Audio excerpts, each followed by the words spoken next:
Et je suis un Mouzalendo qui est connu un peu avec les autres.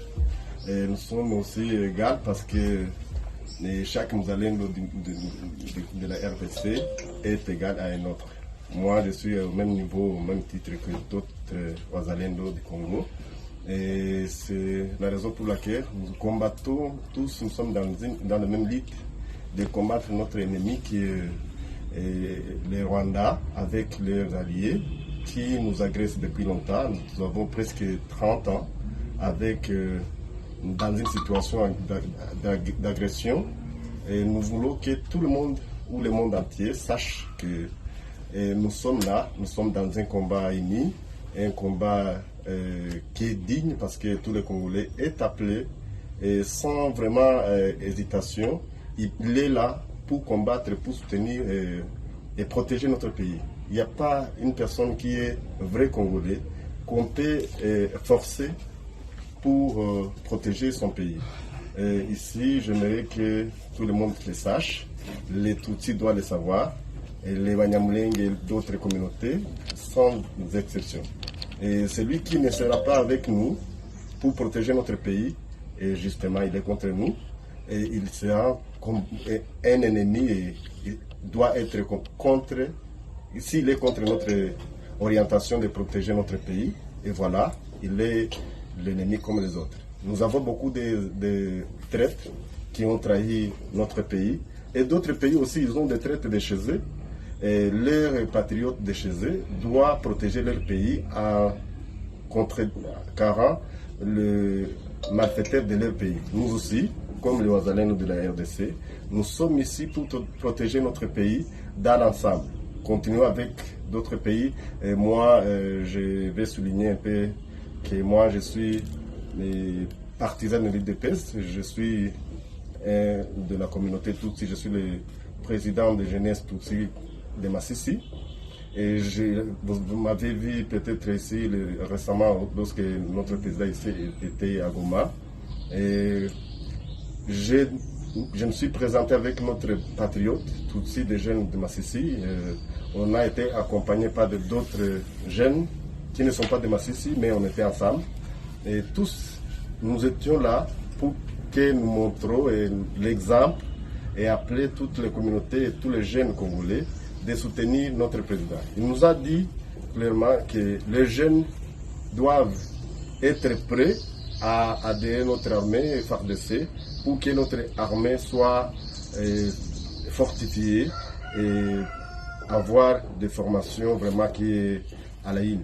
J'aimerais que tous les jeunes qui ont des bas âges ou qui sont majeurs mais qui ne sont pas vieux comme peut-être moi, il faut qu'ils soient prêts d'adhérer notre armée et protéger notre pays parce que c'est notre devoir. Merci beaucoup. nkwaniriza nateegwa mukono gwaffe atugoberera era nga nkujukiza nti subscribe ate tewulabira okunyinga akadde osobola okufuna notifications retreata videos empya updates okuva mu ggwanga erya Democratic Republic of Congo nga wano mu Eastern Democratic Republic of Congo wewali okulwanagana wakati w'ebibinja ebyabayeekera wamu n'amagye aga FARDC kakati omukulu amanyiddwa nga Munyemera Muheto mu North Kivu province Masisi territory avuddeyo n'agamba nti nga M23 n'abajjasa ba FARDC bagenda maaso n'okuba nga balwanagana ate waliwo abamu abaabaliddemu olukwe nga banono bavira ddala mu Tutsi tribe era nga bagenda maaso n'okuba nga beegatta ku magye aga FARDC okulaba nti ate bagenda maaso n'okutyobola eddembe ly'obuntu kakati abakulu bano bavuddeyo mu kavidiyo kano ne bagamba nti omuntu yenna alowooza nti munnansi wa Kongo alowooza nti munnakongo era ng'agamba nti ye ayagala kubanga akuumibwa agende maaso n'okubanga asimba ku layini mabega wa bajasi aba FARDC era ajja kubanga afuna obukuumi ng'okulwanagana ku kyagenda maaso mu Eastern Democratic Republic of Congo wakati w'abayeekera aba M23 n'amagye aga FARDC amawulire agavaayo kigambibwa nti